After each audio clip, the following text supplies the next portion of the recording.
안녕하세요. 오렌지쌤입니다. 이번 시간에는 원자의 세계 세 번째 문제풀이 시간 들어가 보도록 하겠습니다. 자, 이번 시간에는 원자의 세계 세 번째 문제풀이 시간이고요. 지난 시간보다는 살짝 쉽지만 원소의 주기성을 알지 못하면 풀 수 없는 어려운 문제들 약간씩 들어가 있습니다. 헷갈릴 수 있으니까 미리 개념 공부하고 문제풀이 들어가 보도록 할게요. 자, 문제 보겠습니다. 문제 18번인데요. 바닥 상태 F, 알루미늄, 알루미늄 3 플러스 네 가지의 원자와 이온의 반지름과 이온 반지름을 나타낸 것이다 라고 되어 있습니다.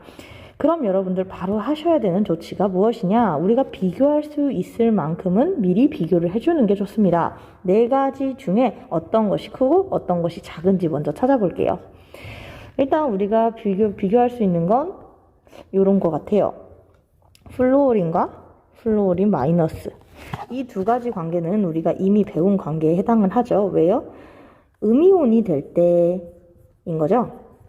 음이온이 될 때는 기존의 원자보다 음이온이 되면서 같은 전자 껍질에 전자가 추가되는 경향성이기 때문에 전자 사이 반발에 의해서 크기는 어떻게 됩니까? 더 커지게 됩니다. 자, 이번엔 양이온도 비교할 수 있을 것 같아요. 알루미늄의 경우에는 알루미늄 3가 양이온이 될 때 어떻게 됩니까? 전자 껍질이 어떻게 돼요? 줄어들게 됩니다.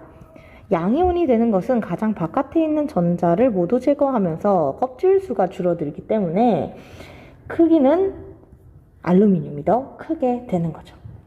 사실 여기까지 하면 기본이고요. 좀 더 한 가지 더 찾아내셨다면 아주 잘한 거예요. 우리 이온의 반지름 할 때 등전자 이온에 대한 크기 비교가 있었습니다. 등전자란 전자의 개수가 어떤 거예요? 같은 상황의 이온이다. 전자의 개수가 같다는 건 전자 간의 반발력은 똑같지만 핵전화, 즉 유핵전화가 다른 상황이다 라고 생각해 주시면 될 것 같고요. 여기서는 플루오린과 알루미늄 3가 플러스가 모두 네온의 전자 배치를 가지는 등전자 이온이 되겠습니다. 원자 번호는 알루미늄이 더 크기 때문에 알루미늄의 유효 핵전화가 더 크게 되고요. 알루미늄의 유효 핵전화로 인해서 이 알루미늄의 크기가 더 작게 나타나게 됩니다. 그럼 정리를 해볼게요. 지금 정리된 이 경향성을 가지고 우리가 추론할 수 있는 걸 정리를 해보면 플루오린 마이너스보다 플루오린 원자와 알루미늄 3가 양이온이 더 크기가 작다라는 결론이 나오죠. 요 두 가지를 합쳐서요. 자, 그 다음에는 더 이상 알 수 있는 게 없는데 그럼 자료로 돌아가 볼게요. 자, 자료로 돌아왔습니다. 제시된 것 중에 플루오린 음이온 같은 경우는 이미 제시가 되어 있고요. 위치가 우리 플루오린 마이너스보다 작은 것들 두 가지 뭐 있었습니까? 아까 정리하면서 플루오린 원자와 알루미늄 3가 양이온이 이게 작다. 즉 X와 Y는 뭐가 뭔진 모르겠지만 하나는 플루오린, 하나는 3가 플러스에 해당하는 것이다 라는 것까지는 추론이 가능하고요. 나머지 남아있는 Z는 그럼 뭐에 해당할까요? 알루미늄이라는 게 확정이 됩니다. 아직 쓰지 않은 단서 나머지 하나를 사용하면 밝힐 수 있을 것 같아요. 바닥 상태에서 Y와 Z의 홀전자 수가 같다. Z는 방금 알루미늄이라고 결정이 났고요. 알루미늄의 전자 배치 같은 경우는 1s2, 2s2, 2p6에 3s2, 3p의 1개, 홀전자는 몇 개? 3p의 1개가 됩니다. 그럼 플루오린과 알루미늄 3가 플러스 중에서 홀전자가 1개인 케이스를 확인해 보겠습니다. 알루미늄 3가 플러스는 기억해 두세요. 네온의 전자 배치를 갖기 때문에 1s2, 2s2, 2p6에 플로 채워지고 홀전자가 0개가 되고요. 플루오린 같은 경우는 1s2, 2s2, 2p에 5개. 2p에 5개라는 의미는요. 전자 하나, 둘, 셋, 넷, 5 이렇게 들어가서 여기 p오비탈의 홀전자가 1개가 남게 됩니다. 자, 그러면 누가 Y가 될까요? 플루오린이 Y가 되겠습니다. X가 알루미늄 상가 플러스라는 게 결정이 되죠. 이런 유형의 문제들은 여러분 문제상에 제시된 자료를 가지고 누가 누군지 밝히기만 하면 문제 가나다는 쉽게 풀려요. 보겠습니다.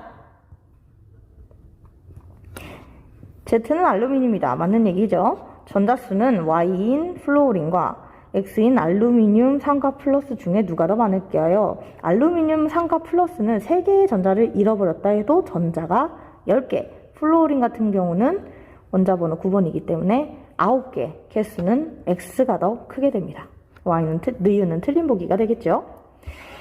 자, 여기서 이 멘트 기억해 주세요. 기체 상태에서 전자 한 개를 떼어내는데 필요한 최소한의 에너지. 길게도 써놨지만 사실 이 멘트는 뭘 의미하는 걸까요?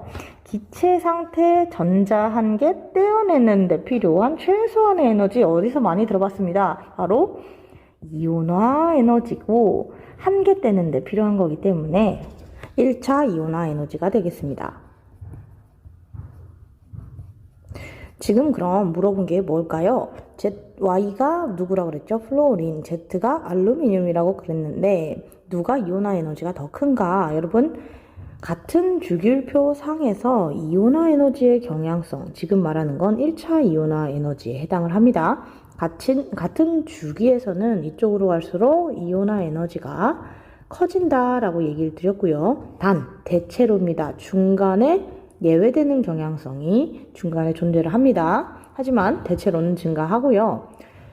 아래로 내려갈수록 이온화 에너지가 작아지기 때문에 이온화 에너지가 커지려면 같은 쪽에서 위쪽으로 올라가야 합니다. 즉 우측 상단 쪽으로 갈수록 1차 이온화 에너지는 커진다라는 걸 확인할 수 있습니다. 물론 예외 경향성을 제외하고요.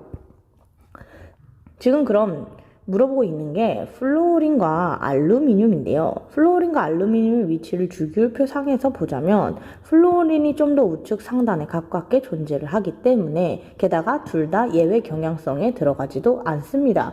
알루미늄 같은 경우는 마그네슘이랑 비교했을 때 좀 차이가 나겠죠. 하지만 플루오린과 비교하고 있기 때문에 예외 경향성에도 들어가지 않습니다. 그렇기 때문에 플루오린의 1차 이온화 에너지가 더 크다. 디귿은 맞는 보기가 되겠습니다. 자, 그럼 문제 마저 보도록 하겠습니다. 두 번째 문제입니다. 두 번째 문제에서는 원자의 제2차 이온화 에너지 그리고 제1차 이온화 에너지를 뺀 델타 E 값을 보여주고 있습니다. 문제상에서 그럼 주어지고 있는 게 무엇이냐? 첫 번째 1차 이온화 에너지와 2차 이온화 에너지의 차이값을 제시하고 있다라는 거. 순차적 이온화 에너지 하면 여러분 기억하셔야 될 게 안쪽 전자 껍질에서 떼다가 안쪽 전자 껍질에서 떼기 시작하면 어떻게 된다? 이온화 에너지 갭 차이가 매우 크게 나타난다. 요거 기억해 주시면 될 것 같고요. 우리가 그럼 문제 한번 보겠습니다. 자, 문제상에서는 X, Y, Z가 각각 나트륨, 마그네슘, 알루미늄 중 하나이고요. 그럼 이 세 가지의 1차 이온화 에너지를 먼저 비교해 보겠습니다. 나트륨, 마그네슘, 알루미늄 중에 같은 주기의 원소이기 때문에 원자 번호가 커지면 이온화 에너지는 커진다 였는데 여기서 주의할 예외 경향성, 항상 예외 경향성을 기억해 주셔야 돼요. 알루미늄과 마그네슘은 전자 배치로 인해서 알루미늄에서 3S에 2개, 3P에 1개, 상대적으로 높은 pO비탈에 채워진 전자를 제거하기 훨씬 쉽기 때문에 알루미늄의 이온화 에너지가 다소 마그네슘보다 작게 나타나고요. 가장 원자 번호가 작은 나트륨은 가장 적게 나타나겠죠. 1차 이온화 에너지를 비교해봤어요. 그럼 2차 이온화 에너지를 비교해볼게요. 이미 한 개씩 전자를 잃어버린 상황에서 비교를 해야 될 겁니다. 이 상황에서 주의해야 될 상황. 나트륨은요, 원자가 전자가 3S에 1개만 있었는데 이게 제거된 일가 양이온인 나트륨의 경우 얘는 두 번째 전자를 뗄 때 안쪽 전자 껍질에서 이온화 에너지를 제거하게 되니까 나트륨 플러스의 2차 이온화 에너지는 매우 커지게 될 겁니다. 즉 가장 큰 값을 가질 거다라는 얘기가 되죠. 그것도 넘사벽으로요. 그 다음에 올 게 그럼 뭘까? 이때 고민을 좀 해주셔야 되는데요. 알루미늄 플러스의 상황을 볼게요. 3S에 2개 채워진 상황일 겁니다. 3P의 하나가 이미 제거됐으니까요. 그럼 마그네슘 플러스 상황은 어떻게 될까요? 3S에 2개가 있었는데 그 중에 하나가 제거된 3S에 1개가 채워진 상황일 겁니다. 이 상태에서 전자를 제거하면 예외 경향성에도 해당되지 않고요.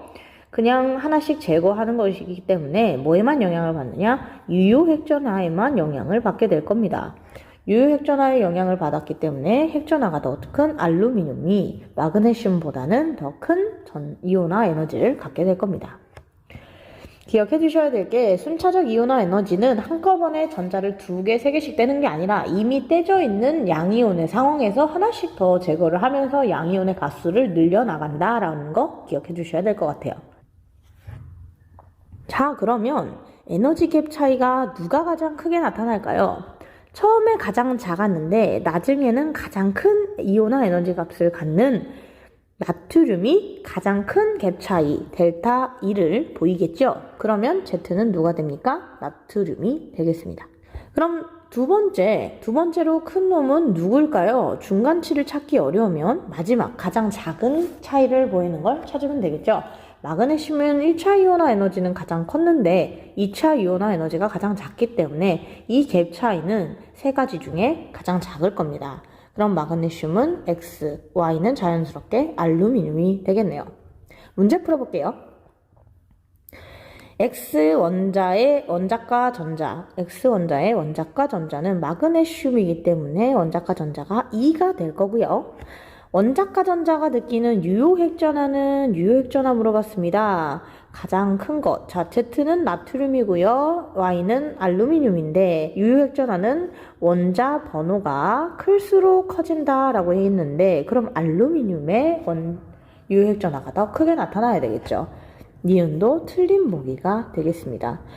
네온의 전자 배치를 갖는 이온, 등전자 이온일 경우를 비교해보자 라는 거죠. 나트륨은 1가, 마그네슘은 2가, 알루미늄은 3가의 상황을 볼 겁니다. 이때 이온 반지름이 가장 큰 놈은 전자의 개수가 동일하기 때문에 유효핵전화의 크기를 보아야 되겠고요. 유효핵전화의 크기는 원자 번호로 결정이 되고요. 가장 큰 번호는 알루미늄. 그렇기 때문에 가장 유효핵전화가 큰 놈이 이온 반지름이 작게 나타나겠죠. 당기는 걸 잘하니까. 그래서 나트륨이 가장 크다. 즉 Z가 가장 크다. 디귿은 맞는 보기가 되겠습니다. 답은 2번이 되겠네요. 자, 마지막 문제 가보겠습니다. 이번엔 원자의 복합적인 자료들을 제공을 하고 있습니다. 원자는 XYZ 총 3가지인데 그 3가지는 NOF 중에 하나이다 라고 되어 있고요. 두 번째 자료를 보면 원자과 전자가 느끼는 유효핵전화는 X보다 Y가 크다 뭐 이렇게 주어졌고요. 네온의 전자 배치를 가진 이온, 등전자 이온이죠. 이때 전자 반지름은 Z보다 X가 작고 1차 이온화 에너지는 Z가 Y보다 크다. 이러면 어떻게 되냐? 사실 제시된 자료는 쉬워요. 자료는 쉬운 편입니다. 그런데 이 자료를 가지고 추론을 하라는 거죠. 거의 창의력 문제네요. 한번 해보겠습니다. 자료의 총 종류를 보면 NOF다라는 자료 빼고는 3가지 종류의 자료가 있어요. 유효핵전화의 크기, 네온의 전자 배치를 가지는 등전자 이온의 크기, 그 다음에 1차 이온화 에너지의 크기일 겁니다. 우리는 원자 3가지 종류를 이미 알기 때문에 이 3가지의 경향이 어떻게 나타나는지 그냥 바로 찾아보겠습니다.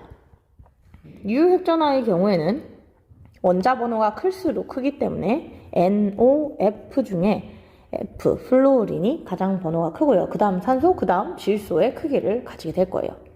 네온의 전자 배치를 가지는 이온 반지름, 각각의 이온 반지름을 말하기 전에 이온의 형태는 대략 요렇게 전개가 될 거고요. 이 3가지 중에 이온 반지름이 가장 큰 놈은 누굴까요? 바로 네온이 되겠습니다. 여러분 보기 편하게 방향 한쪽으로 통일해 줄게요. 네온의 원자 번호가 가장 작기 때문에 이온의 크기가 가장 크고요. 플루오린 쪽으로 갈수록 원자 번호가 증가하기 때문에 이온 반지름이 작게 나타난다. 1차 이온화 에너지는 기본적으로는 같은 주기에서는 원자 번호가 클수록 커지게 된다 였습니다. 하지만 항상 조심해야 될 거 뭐였습니까? 예외 경향성 15족과 16족 사이에는 전자배치로 인해서 15족의 전자배치보다 16족의 전자배치, 즉 p-오비탈의 전자가 하나 겹치게 되는 반발적인 작용 때문에 전자 반발로 인해서 산소의 이온화 에너지가 질소보다 작게 나타난다. 요게 적용이 돼야 되겠죠. 자, 말씀드렸습니다. 사실 요 세 가지 경향성은 외우면 알 수 있는 경향성인데 문제는 제공된 자료에서 준 단서들이 전부 다 미지수 XYZ로 되어 있다는 거죠. 차근차근 해보겠습니다. 지금 첫 번째 제시 조건인 유효획전화의 크기를 가지고 XY를 한번 규명해 보겠습니다. X보다 Y가 작은 값을 가지기 때문에 유효획전화에서요. 이 X와 Y는 NO 혹은 OF의 크기 변화를 가지게 될 거예요. 그럼 우리는 경우의 수를 두 가지로 나눌 수 있습니다. 첫 번째, 유효획전화의 크기가 X가 Y보다 크기 때문에 Y가 질소, X가 산소일 경우를 가정해 볼게요. 그러면 자연스럽게 Z는 플루오린이 될 겁니다. 그런데 두 번째 경향성인 이온 반지름을 보겠습니다. 이온 반지름을 보니 Z의 크기가 X의 크기보다 큽니다. X는 산소니까 Z가 플루오린이라 했는데 맞습니까? 안 맞죠? 이 자리에 사실 누가 와야 되냐? 질소가 와야 되는 상황이거든요. 그렇기 때문에 케이스 1번, 즉 뭐가 틀린 겁니까? 이거, Y가 질소고 X가 산소라는 가정 자체가 틀리게 되는 거죠. 그럼 두 번째 케이스, 만약에 X랑 Y가 각각 산소와 플루오린일 경우를 가정해 볼게요. 그럼 자연스럽게 Z는 질소가 될 겁니다. 첫 번째 유효핵전화로 인해서 결정된 경향성이 나머지에도 적용되는지 보겠습니다. 이온의 전 반지름을 보면 Z가 X보다 큰 값을 가집니다. Z는 질소, X는 플루오린이기 때문에 전자 경향성에 맞고요. 그 다음 1차 이온화 에너지 Z는 Y보다 크다. Z는 질소, Y는 산소가 되겠습니다. 그럼 이 경향성 역시 여기에 해당하게 맞게 되겠죠. 자, 케이스별로 나눠보면 누가 자료에 맞는 건지 나오게 되어 있어요. 우리는 이걸로 알 수 있습니다. X는 플루오린, Y는 산소, Z는 질소라는 걸 추론할 수 있었죠. 자료 형태는 단순했으나 추론하는 과정이 살짝 복잡했습니다. 연습 많이 하시면 이런 문제들 풀 수 있어요. 답은 4번이 되겠고요. 오늘은 여기까지 하겠습니다.